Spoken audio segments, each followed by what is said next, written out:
여러분은 지금 우주의 탄생에 대해 알고 있다고 믿어왔던 모든 것이 처음부터 잘못되었을지도 모르는 충격적인 진실의 문 앞에 서 있습니다.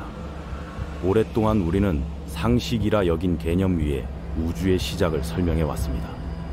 하지만 개념 자체가 우주의 진정한 기원을 가리는 거대한 착각이었을 가능성이 있습니다.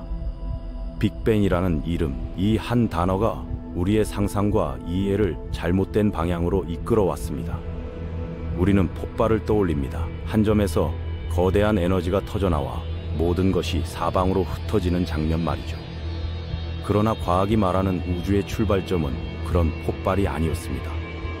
또 어디선가 시작되어 바깥으로 퍼져나간다는 뜻의 팽창도 아니었습니다. 정확히 말하면 공간 자체가 모든 곳에서 동시에 팽창하기 시작한 것이었습니다. 그렇다면 우리는 도대체 약 138억 년 동안 무엇을 오해해온 걸까요? 우주 탄생에 숨겨진 진짜 이야기는 무엇이었을까요? 그 답을 찾기 위해 우리는 우주의 가장 처음 순간으로 돌아가 보아야 합니다.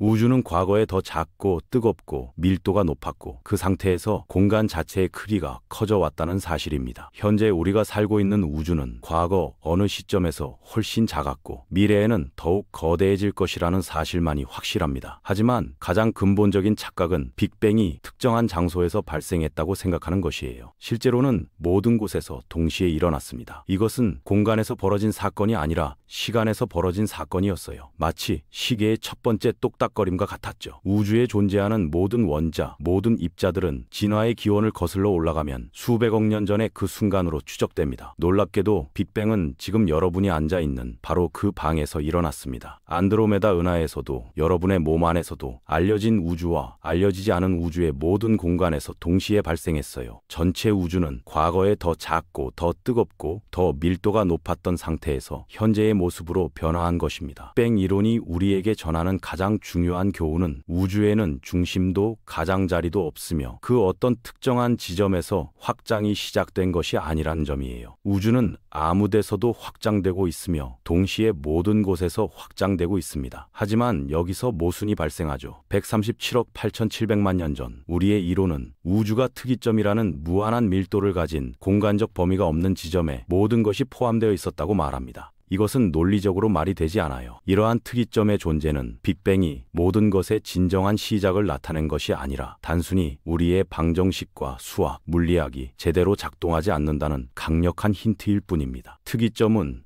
우리가 우주의 기원을 완전히 이해하지 못한다는 신호거든요. 그러나 이러한 불확실성의 어둠 속에서 새로운 이해의 씨앗이 자라나고 있습니다. 빅뱅에 대한 우리의 무지 속에서 우리는 지금은 복잡한 수학의 유령과 속삭임으로만 볼 수 있는 기회를 갖고 있어요. 모든 것의 탄생 이전에 무엇이 있었는지 추론하려는 시도 말이죠. 한때 우주가 존재하지 않았고 그 다음에 우주가 팽창하면서 드러난 창조의 신비가 있었습니다. 하지만 그 시작이 정말로 절대적인 시작이었을까요? 시간 자체가 빅뱅과 함께 시작되었을까요? 우리 우주는 그 순간에만 존재하게 되었을까요? 아니면 우리 우주와 비슷한 무언가가 그 이전에도 존재했을까요? 또는 완전히 다른 형태의 존재가 있었을까요? 빅뱅이 우리가 아는 모든 것의 시작이었다면 그것은 문자 그대로 모든 것의 시작이었을까요? 아니면 우리 우주는 먼 옛날부터 전해져 내려온 더 큰 이야기의 작은 부분일 뿐일까요? 2013년 파리 천문대에서 파티가 열릴 시간이었습니다. 참석자들은 파리 남쪽에 위치한 역사적인 건물의 메인 홀에 모였어요. 뒷방에서 나온 케이스 안에는 특별한 샴페인이 가득했습니다. 각 병에는 맞춤 라벨이 붙어 있었는데 이상한 반점 무늬가 있는 타원형 디스크가 인쇄되어 있었어요. 그 무늬는 우주 마이크로파 배경 복사, 즉 CMB였습니다. 이것은 빅뱅 직후 온 우주를 채우는 배경 복사의 이미지였어요. 유럽 우주국의 플랑크 위성이 그 이미지를 구성하기 위해 데이터를 수집했으며 이는 지금까지 얻어진 가장 높은 해상도의 하늘 이미지였습니다. 플랑크가 수집한 데이터는 기존의 우주론적 모델과 빅뱅 이야기를 확인했을 뿐만 아니라 인플레이션 이론이 올바른 방향으로 가고 있다는 증거를 발견했어요.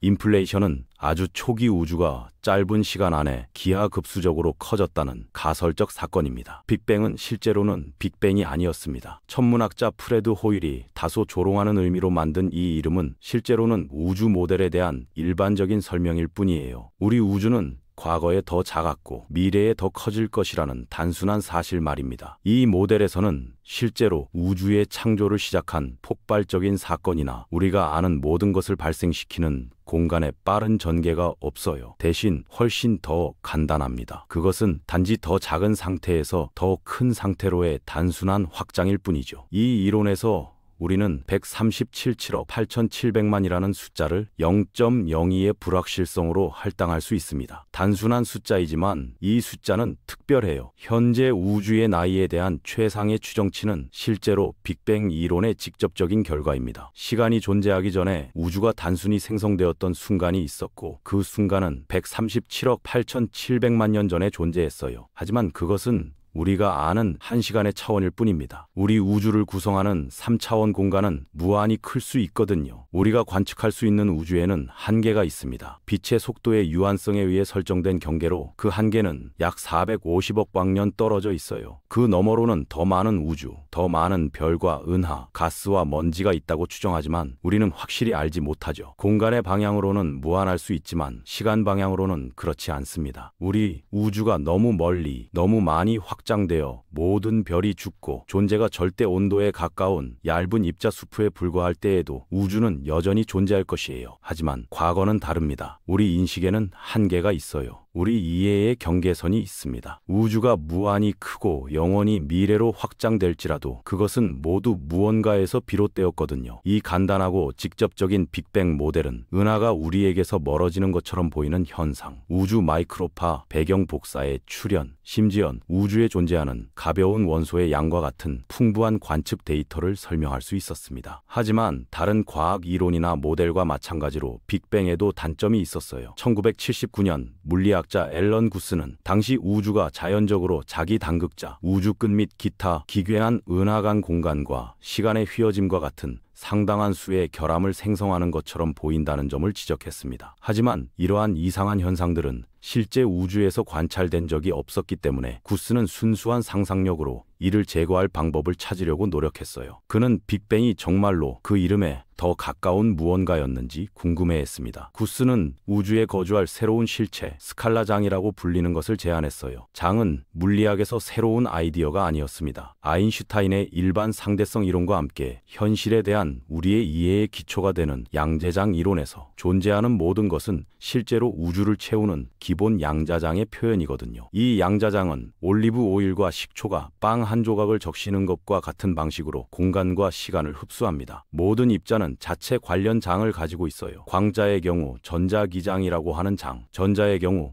전자장이라고 하는 장 등이 있습니다. 스칼라장은 존재하는 가장 단순한 종류의 장이에요. 그들은 단일값을 가지며 시공간에서 모든 지점과 관련된 크기를 갖습니다. 지역의 온도 지도가 있는 날씨 예보를 볼 때마다 스칼라장을 살펴보게 되죠. 저명한 물리학자 피터 히그스는 구스보다 수십 년 전에 이미 스칼라장의 언어를 도입했습니다. 그는 현재 히그스장이라고 불리는 것을 제안했어요. 시공간 배경에서 작동하는 스칼라장으로 질량을 담당하죠. 이제 구스가 먼 과거의 시공간 역학을 근본적으로 변경한 새로운 스칼라장을 발명할 차례였습니다. 이 스칼라장은 초기 우주에 존재했던 모든 공간과 시간에 스며들 것이에요. 그런 다음 무작위로 갑자기 이 스칼라장은 극적인 상전이를 경험하여 더 낮은 에너지 상태로 붕괴합니다. 이 붕괴는 유아 우주를 매우 짧은 시간 안에 훨씬 더 크게 만드는 데 필요한 에너지를 제공해요. 실제로 구스는 우주가 1초도 채 안 되는 시간에 10의 50승배 이상으로 팽창하면 모든 문제가 있는 결함이 우주의 네모서리로 흩어질 것이라고 추정했습니다. 이 급속한 인플레이션 과정은 기존 빅뱅 모형의 두 가지 다른 난제를 해결할 것이에요. 이는 우주가 엄청난 크기에도 불구하고 균일한 온도를 가질 수 있는 이유를 설명할 것입니다. 인플레이션 이전에 우주는 근질화되었거든요. 또한 왜 우주가 그렇게 평평하게 보이는지도 설명할 것이에요. 원하는 기하학 형태를 취하고 그것을 아주 크게 만들면 정원에 있는 지구가 평평하게 보이는 것처럼 모든 지역 관찰자에게 항상 평평하게 보일 것입니다. 이러한 인플레이션 개념이 관측된 우주의 여러 특징을 매우 간결하게 설명하기 때문에 우주론자들은 이를 진지하게 받아들이기 시작했어요. 몇 년 안에 구스의 원래 아이디어는 현대 인플레이션 개념으로 발전했습니다. 양자장은 갑자기 새로운 상태로 도약한 것이 아니라 천천히 낮은 에너지 상태로 진화했어요. 이 느린 롤 인플레이션 덕분에 이론은 빅뱅에 폭발을 넣을 수 있었습니다. 처음에는 인플레이션이 일어났어요. 양자장은 낮은 에너지 상태로 진화하여 인플레이션을 강화했지만 이 인플레이션이 끝나면 장이 고갈되어 우주는 차갑고 텅 비어 있게 됩니다. 바로 이 지점에서 느린 롤 인플레이션의 마법이 시작되죠. 인플레이션이 끝날 때 재가열이라는 과정을 통해 양자장은 언덕 아래로 굴러떨어진 공처럼 가장 낮은 에너지 상태에 그냥 가만히 있지 않아요. 양자장은 약간 흔들립니다. 이 흔들림은 초고속 가속 팽창의 형태가 아니라 양자 이론에서 입자를 생성하는 형태로 더 많은 에너지를 우주로 다시 전달해요. 양자장은 항상 변형되고 섞이므로 인플레이션을 담당하는 양자장은 죽어가면서 붕괴되어 우주를 일상생활의 모든 입자로 채웁니다. 전자, 광자, 중성미자, 쿼크, 심지어 암흑 물질까지 말이죠. 따라서 빅뱅 인플레이션에 대한 대중적인 개념에 맞는 것이 있다면 이 사건 이전에 우주는 작고 뜨겁고 밀도가 높았습니다. 아주 짧은 순간에 인플레이션이 시작되었고 우주는 크기가 폭발적으로 증가했어요. 그 엄청난 확장이 끝날 때 우주는 인플레이션장에서 나오는 에너지로 가득 차서 다시 불을 밝혔고 현대 우주에 계속 존재하는 입자를 생성했습니다. 하지만 이 모델은 많은 우주론적 미스터리를 능숙하게 설명할 수 있지만 일반 상대성 이론이나 질병에 대한 세균 이론과 같은 수준의 명성을 가진 진정한 과학 이론으로 평가받기에는 충분하지 않아요. 가장 중요한 것은 인플레이션과 관련하여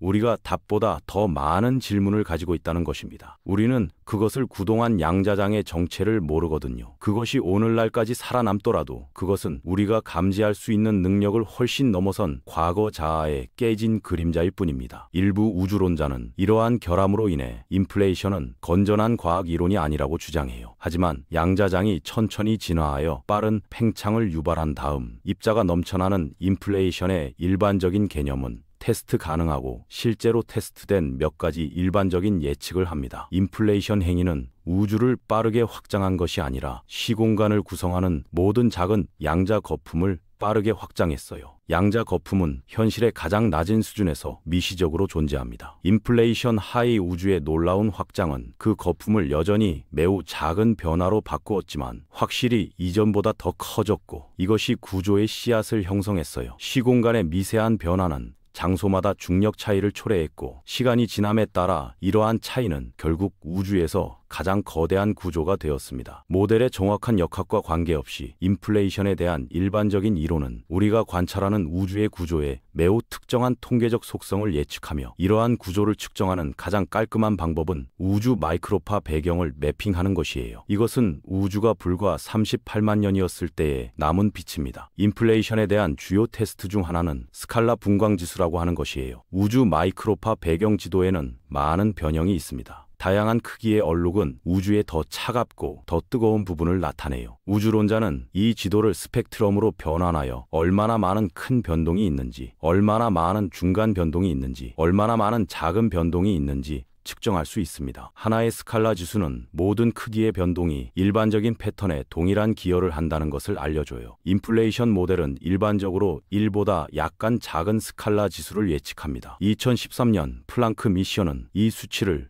5시그마의 정확도로 0.96으로 측정했어요. 플랑크 위성은 인플레이션으로 예측한 정확한 통계적 특성을 측정했습니다. 확실히 샴페인에 합당한 사건이었죠. 인플레이션이 우리가 아직 이해하지 못하는 특성과 힘, 장을 포함하는 알려진 물리학의 경계 너머에 있음에도 불구하고 대부분의 우주론자들은 초기 우주에서 인플레이션과 유사한 일이 일어났다고 믿어요. 인플레이션 이야기에 대한 다른 가설적 대안이 결국 모두 거의 같은 방식으로 작동하는 경향이 있습니다. 공간의 빠른 확장, 입자의 범람, 구조의 첫 번째 씨앗 심기 등 말이죠. 따라서 인플레이션이 모든 가능한 증거에 의해 잘못된 자연 이론으로 판명되더라도 우주는 초기 순간에 놀라운 일을 겪었고 빅뱅을 일으켰어요. 하지만 인플레이션이 맞다면 초고속 공간 확장을 주도하고 빅뱅을 촉발한 이국적인 양자장이 있었다면 이 이론은 흥미로운 의미를 갖습니다. 빅뱅 이전에 인플레이션이 있었고 인플레이션 전에는 끝없는 인플레이션 흐름이 있었기 때문이에요. 이 관점은 최첨단 이론 물리학에서 구동됩니다. 우리가 생각하는 우주는 무한한 우주 사슬 중 하나일 뿐이에요. 각 우주는 영원히 계속되는 흐름에서 거품을 일으키고 갈라져 나옵니다. 인플레이션은 항상 있었고 앞으로도 계속될 것이거든요. 이 이론이 맞다면 빅뱅 이전에 있었던 것은 우리 우주 이전에 있었던 것입니다. 아주 먼 은하계 어딘가에 당신과 같은 옷을 입고 같은 나이와 같은 삶의 경험을 가진 연인과 친척이 같은 좋아하는 레스토랑과 싫어하는 스포츠팀을 가진 당신의 사본이 있을 수 있어요. 당신과 똑같은 이름을 가진 당신의 사본이 지금 이 글의 사본을 읽고 있을 수도 있습니다. 같은 지점에서 똑같은 내용을 보고 똑같은 음성으로 똑같은 정보를 듣는다면 이 복사본은 다른 우주에 살고 있을 것이에요. 이 우주는 우리 우주에서 매우 멀리 떨어져 있을 것입니다. 우리 우주의 관찰 가능한 경계를 훨씬 넘어 우리는 결코 접근할 수 없을 것이에요. 그곳으로 여행할 수도 없고 정보를 교환할 수도 없을 것입니다. 하지만 그것은 아원자 수준까지 정확한 복제본으로 존재할 수 있으며 그 복사본은 가장 가까운 복사본보다 더 먼 어딘가에 혼자 있지 않을 것이에요. 사실 또 다른 복사본이 있을 것이고 또 다른 복사본이 있을 것입니다. 사실 이 정확한 순간에 이 똑같은 글을 읽는 모든 사람이 무한히 많을 것이에요. 이것이 무한한 다중우주의 현실입니다. 모든 가능성을 포괄할 만큼 큰 무한한 우주를 포함할 만큼 큰 우주거든요. 분자와 원자와 아원자 입자의 모든 조합이며 현재와 먼 미래까지 모든 가능성을 무한히 복사합니다. 다중우주의 개념은 범위가 엄청나지만 그 유혹적인 가능성은 빅뱅 이전의 불길에서 태어났어요. 결국 우리가 관찰할 수 있는 우주는 분명히 이런 종류의 폭주 성장을 경험하지 않고 있습니다. 암흑 에너지가 있고 우리 우주는 팽창을 가속화하고 있지만 인플레이션과 비교하면 이것은 매우 느긋한 속도예요. 빅뱅 이전에 무엇이 있었는지에 대한 질문은 우리를 물리학의 가장 깊은 미스터리로 안내합니다. 시간 자체의 본질, 현실의 구조, 그리고 존재 자체의 근본적인 이유에 대한 질문들이죠. 현재 우리의 이해로는 이러한 궁극적인 질문들에 완전한 답을 제공할 수 없어요. 하지만 우리의 탐구는 계속되고 있으며 언젠가는 우주의 진정한 기원을 이해할 수 있을 것입니다. 그때까지 우리는 이 놀라운 우주에서 우리의 자리를 찾아가며 존재의 신비를 탐구해 나갈 것이에요.